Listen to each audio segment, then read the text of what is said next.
చిత్ర పరిశ్రమలో ప్రతి ఒక్కళ్ళకి, అడిగిన వాళ్ళకి అడగని వాళ్ళకి అందరికీ నేనున్నాను అని అంటూ ముందుకొచ్చే శ్రీ చదలవాడి శ్రీనివాసరావు గారు ఇవాళ ఈ రావత్ గారి భార్య, అలాగే వీళ్ళిద్దరే కాకుండా 11 మంది హెలికాప్టర్ క్రాష్లో చనిపోయిన వాళ్ళకి అశ్రు నివాళి అర్పించడానికి వాళ్ళ ఈ మీటింగ్ కండక్ట్ చేసి ఈ మీటింగ్ రన్ చేస్తూ, అలాగే ఇది తెలుగు చలనచిత్ర పరిశ్రమ తరపున జరుపుతున్న ఈవెంట్ ఇది. దీనిలో 24 క్రాఫ్ట్స్, అలాగే చిత్రపురి హౌసింగ్ సొసైటీ తరపున వల్లభనేని అనిల్ గారు, అలాగే మూవీ ఆర్టిస్ట్ అసోసియేషన్ నుంచి కానీ, లేకపోతే ప్రొడ్యూసర్స్ కౌన్సిల్ నుంచి కానీ, ఫిల్మ్ ఛాంబర్ ఆఫ్ కామర్స్ నుంచి కానీ ఎంటైర్ ఇండస్ట్రీ పాల్గొని ఈ వీర సైనికులకి ఒక అశ్రు నివాళి చేస్తూ వీళ్ళ త్యాగ నిరత వీళ్ళని కూడా కొంచెం కొనియాడుతూ వాళ్ళ కుటుంబానికి శాంతి సౌఖ్యాలు ఉండి వాళ్ళ ఉన్న కుటుంబాలకి మనోధైర్యం ఇవ్వమని చెప్పి కోరుతూ, ఇప్పుడు శ్రీ చదలవాడి శ్రీనివాసరావు, అనిల్ గారు అండ్ మా మాతృదేవ అజయ్ గారు, అలాగే మా గోవులకు సేవ చేసే మా వీరారెడ్డి గారు, అలాగే కృష్ణ గారు, కాటగడ్డ సుధాకర్ గారు, అలాగే రవి గారు, సో అందరూ పాల్గొని, ఇంద్రమోహన్ గారు పాల్గొని, అలాగే ఆదాబ్ హైదరాబాద్ తరపున ఆయన, అలాగే సృజన్ అందరూ కూడా పైకొచ్చి వీళ్ళకి వీర సైనికులకి నివాళి అర్పించాలని కోరుకుంటున్నాం.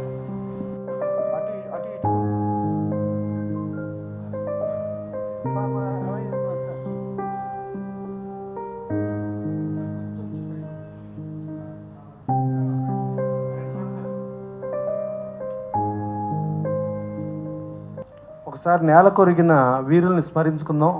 జనరల్ బిపిన్ రావత్ గారు, మధులికా రావత్ గారు, బ్రిగేడియర్ ఎల్ఎస్ లిద్దర్ గారు, నాయక్ గురు సేవక్ సింగ్ గారు, నాయక్ జితేంద్ర కుమార్ గారు, ల్యాన్స్ నాయక్ వివేక్ కుమార్ గారు, అలాగే హవల్దార్ సత్పాల్ గారు, లెఫ్టినెంట్ కల్నల్ హర్జీందర్ సింగ్ గారు, అలాగే వింగ్ కమాండర్ పిఎస్ చౌహాన్ గారు, స్క్వాడ్రన్ లీడర్ కె సింగ్ గారు, జేడబ్ల్యూఓ ప్రదీప్ గారు, జేడబ్ల్యూఓ దాస్ గారు, మరియు మన తెలుగు తేజం చిత్తూరు జిల్లాకు సంబంధించిన ల్యాన్స్ నాయక్ బి సాయి తేజ గారు 13 మంది అమరవీరులకు వాళ్ళకి జోహార్లు ఘటిస్తూ వాళ్ళకి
ప్రముఖ నిర్మాత, దర్శకులు, ఎంతోమందికి దానం చేసే దాత, చిత్ర పరిశ్రమలో ఆయన సొంత డబ్బులతో అన్ని యూనియన్లకు కానీ, లేకపోతే ప్రొడ్యూసర్స్కి కానీ, డిస్ట్రిబ్యూటర్స్కి కానీ, 2 రాష్ట్రాల్లో పేస్టింగ్ బాయ్స్ కాడి నుంచి రిప్రజెంటేటివ్స్ వరకు ప్రతి ఒక్కళ్ళకి నేనున్నాను అని చెప్పి కరోనాలో అండదండలు ఇస్తూ ప్రతి విషయంలోనూ, ఈవెన్ మనం చూసుకుంటే హౌసింగ్ సొసైటీలో చూసుకుంటే చిత్రపురిలో వాళ్ళ ఇబ్బందుల్లో కూడా కోట్ల కొద్దీ ఆయన డబ్బులు వాళ్ళకి ఆర్థిక సహాయం చేసి ఎంతోమందికి అడిగిన వాళ్ళకి అడగని వాళ్ళకి అడగటం మీద ఆలస్యం అన్నట్టుగా సేవలు అందించే చదలవాడి శ్రీనివాసరావు ఇవాళ ఈ రావత్ గారిది కానీ 13 మంది వేరే మరణం పొందిన దానికి అర్జెంటుగా మీటింగ్ పెట్టమని చెప్పి అర్జెంటుగా వాళ్ళ కండోలెన్స్ పెట్టాలని చెప్పి కోరిన ఆయన ఫస్ట్ ఆయన మాట్లాడాల్సిందిగా కోరుతున్నాను. ఎప్పుడు అందరినీ సంతోషపెట్టే మా చిత్ర పరిశ్రమ ఈ మీటింగ్ జరుపుకోవటం మా తెలుగు సినిమా ఇండస్ట్రీకి చాలా చాలా దుఃఖిస్తున్నాం. ఎందుకంటే నా వరకు చిత్ర పరిశ్రమ తరపున జమ్మూ కాశ్మీర్ వెళ్ళి కాశ్మీర్లో చాలా సినిమాలు నిర్మించాం. ఇప్పుడు స్టిల్ ఈరోజు కూడా నిర్మిస్తున్నాం. భారత సైనికులు త్యాగాలు, వాళ్ళు చేసే విధి నిర్వహణ, ప్రతిరోజు కాశ్మీర్లో చూడని ప్రజలు షూటింగ్ చేస్తే ఆ మిలిటరీ వీరులతో ఉండే అనుబంధం చెప్పలేనంత అనుభూతి. అంచేత చాలా చాలా విషాదంగా ఉంది మా చిత్ర పరిశ్రమకి, ప్రత్యేకంగా తెలుగు సినిమా ఇండస్ట్రీకి. మన ఇంటికి కుటుంబ పెద్దలు, తల్లిదండ్రులు ఉంటే దేశానికి ప్రధానమంత్రి ఉంటారు, రాష్ట్రపతి ఉంటారు, చాలా పుణ్యమైన టెంపుల్స్ ఉంటాయి మన ఇండియాలో, భారతదేశంలో. ప్రజలకి, ప్రభుత్వానికి, ఆఖరికి సుప్రీంకోర్టుకు కూడా రక్షణ కల్పించే భారత సైనికులు మన ఎదురుగా కనిపించే నిజమైన దేవుళ్ళు. అటువంటి పుణ్యభూమి భారతదేశం.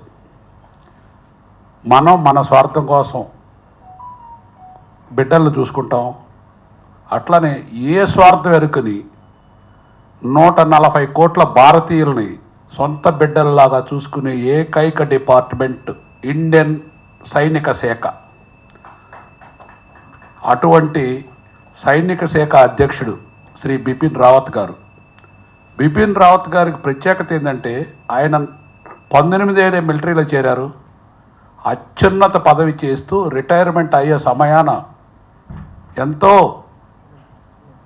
ముందు చూపు కలిగిన మన భారత ప్రధాని శ్రీ నరేంద్ర మోడీ గారు 3 దళాలని ఏకం చేసి దానికి అత్యున్నత పదవి ఎంతో నమ్మకమైన, యోగ్యుడైన, ఉత్తముడైన శ్రీ బిపిన్ రావత్ గారికి ఇచ్చారంటే వారి వర్త్ని ఇంకా మనం చెప్పవలసిన అవసరం ఏమాత్రం ఉండదు. అంత గొప్ప వ్యక్తి ఆయన.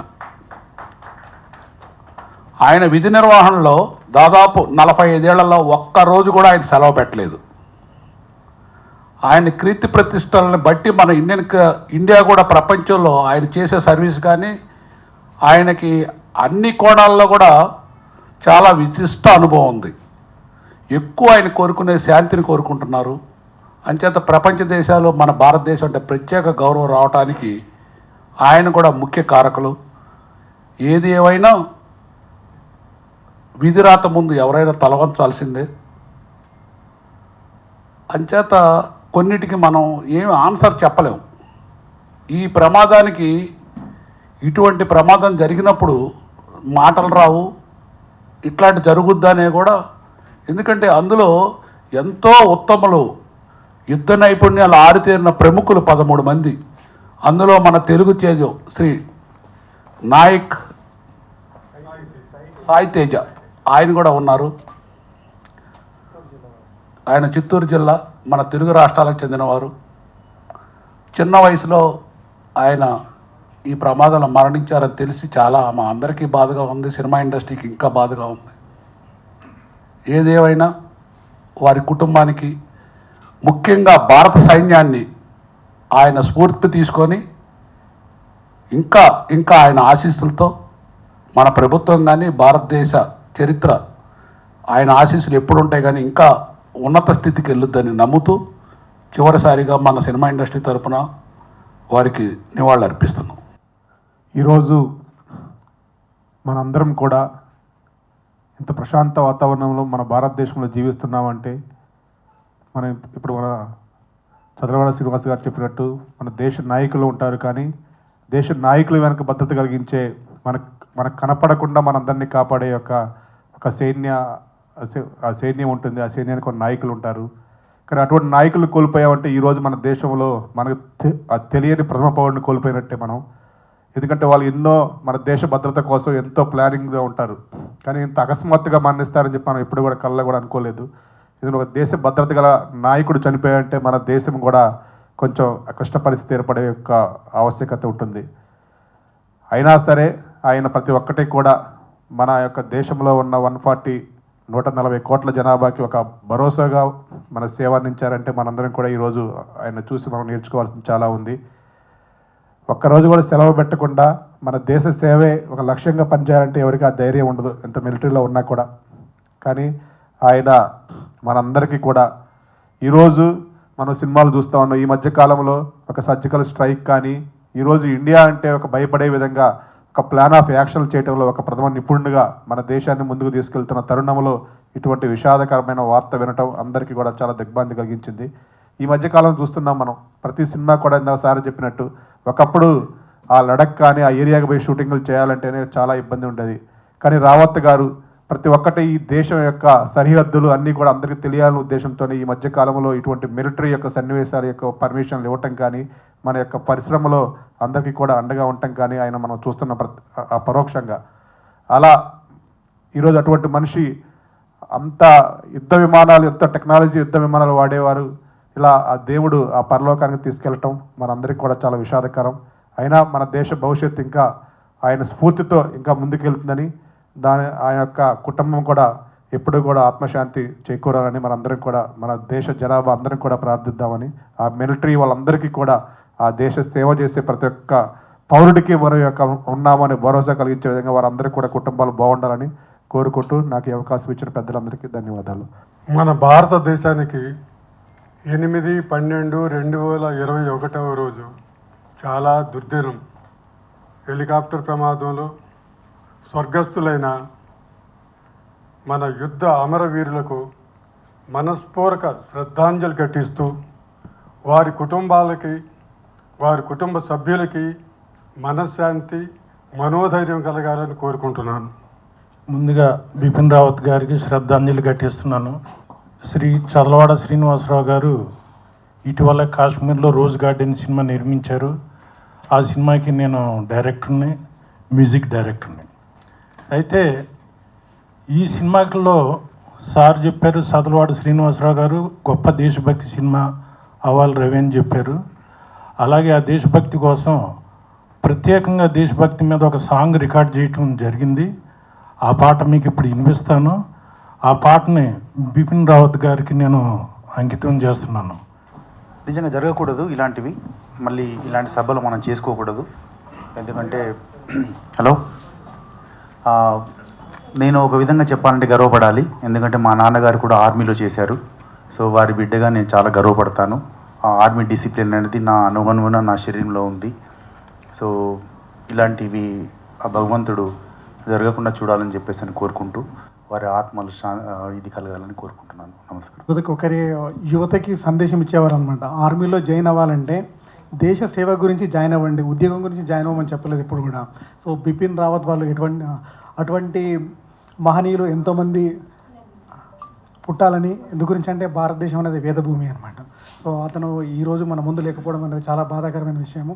సో ఇప్పుడు మనం ఇంత ఆనందంగా ఇక్కడ ఉంటున్నామంటే మన బార్డర్లో వాళ్ళు సేవ్ చేయడమే చాలా అనమాట. So thank you. सो मुझे बहुत दुख लगा सुनकर. सो स्पेशली मैं आई हूँ इनके लिए. దేశంలోనే అత్యంత విషాదకరమైన రోజు. దేశం యావత్తు వారి మరణాన్ని తలుచుకొని కుమిలిపోయిందని చెప్పవచ్చు. ఎందుకంటే ఆయన దేశానికి ఎంత వెనుదన్నుగా ఉన్నాడో మనందరికీ చాలా తక్కువ తెలుసు. ఆయన అనేక సందర్భాల్లో దేశ రక్షణ కోసం అవిరళమైన కృషి చేశారు. ఆయనతో పాటు వారి సతీమణి, మిగతా వాళ్ళంతా కూడా మరణించటం నిజంగా దురదృష్టకరం. ఇలాంటి సంతాప సభ సినిమా పరిశ్రమ నిర్వహిస్తుందని తెలుసుకొని నిజంగా నేను ఆశ్చర్యపోయాను. ఎందుకంటే సినిమా అంటే కేవలం సినిమా వాళ్ళ కోసమే అనే అభిప్రాయం ఉంది. ఆ అభిప్రాయాన్ని ప్రసన్న గారు లాంటి వాళ్ళు మార్చి చదలవాడ శ్రీనివాసరావు గారు, ప్రసన్న గారు, మిగతా మిత్రులు cinema part and parcel of the country అనేది మర్చిపోకూడదు. దేశానికి సంబంధించిన ఎవరు ఇలాంటి దుర్మరణం చెందిన సినిమా రంగం స్పందించాల్సిందే. ఒకప్పుడు ఎన్టీ రామారావు గారు అలా స్పందించేవారు. ఎలాంటి జాతీయ విపత్తు వచ్చినా మేమున్నాం ముందుకు రండి అని అందరికీ నాయకత్వం వహించి ప్రజలకు అండగా అన్నగా ఉన్నారు. మళ్ళీ ఇవాళ నాకు అలాంటి వాళ్ళు ఉండటం అనేది చాలా సంతోషించదగ్గ విషయం. ఏమైనా ఇలాంటి సందర్భం మరొకసారి రాకూడదని అనుకుంటూ సెలవు.